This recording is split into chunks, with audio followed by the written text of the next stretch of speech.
Yo, what's up guys? Good morning, Chris TV. Welcome back to my channel guys. Guys, may nakuha ito sa taas sa iskinita natin na ito guys, RDSS 11 piraso guys. Naklimit muna natin kasi isasama na natin sila dito. Ito sa ilan to? RDSS 18 1003, RDSS 12 plus 8, so 20, 38 plus 11, 38 plus 11, so 49 na sila dito guys. Last na to yung pagdagdag natin, magiging 49 sila. Yung sword tail na yan guys, pag nagka-time tayo kukunin natin yan, kasi meron din tayo doon nakuha na isang sword tail doon sa ating muli na balloon muli. Katabi kasi yun ang sword tail natin, since may butas yun doon sa ilalim, kayang tumagos ng fry. So doon na siya lumaki guys sa may muli Kasi swerte naman yun na nalagyan ko ng butas guys, yung fry nakakalusot yung breeder hindi. Kasi ang sword tail na yan nanghabol ng ng mga anak, sinakain talaga nila. Kaya nakakaligtas-ligtas to. Minsan makakuha ka lang dyan 3, 2, yung pinakamarami 3 kasi yun lang yata nakakaligtas. Sa mismong breeder tab nila wala ka talaga makuha. Kasi maano talaga to sila, nangangain talaga ng anak nila. Fry pa lang hinahabol na nila. So ito na, buti naman nakakaligtas. Yung may nakuha rin tayo nakaraan nga kasi guys, ito yung nakaraan natin may sword tail din yan na 5. Doon din yan galing sa ating gapi, nakasabayan doon siya. Yan yung sword tail na, yan sword tail na 5 pieces.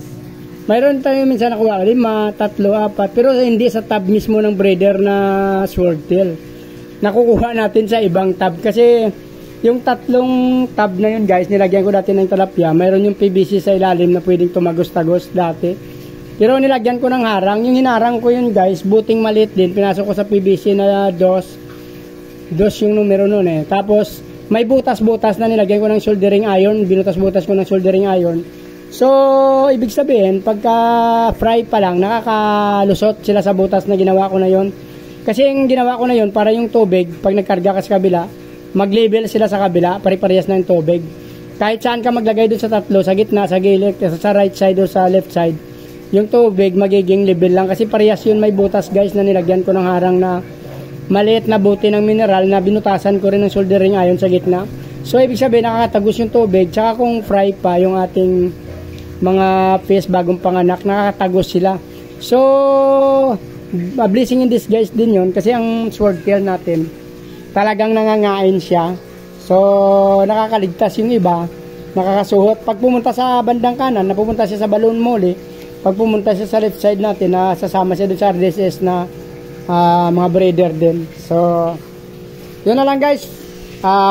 Pakainin muna natin yung nakalimutan ko kasi ang aking papakain natin sa ating koi, albino koi. Koi natin guys, nakalimutan ko lagi minsan yun. Dito yun sa link kasi guys, update natin.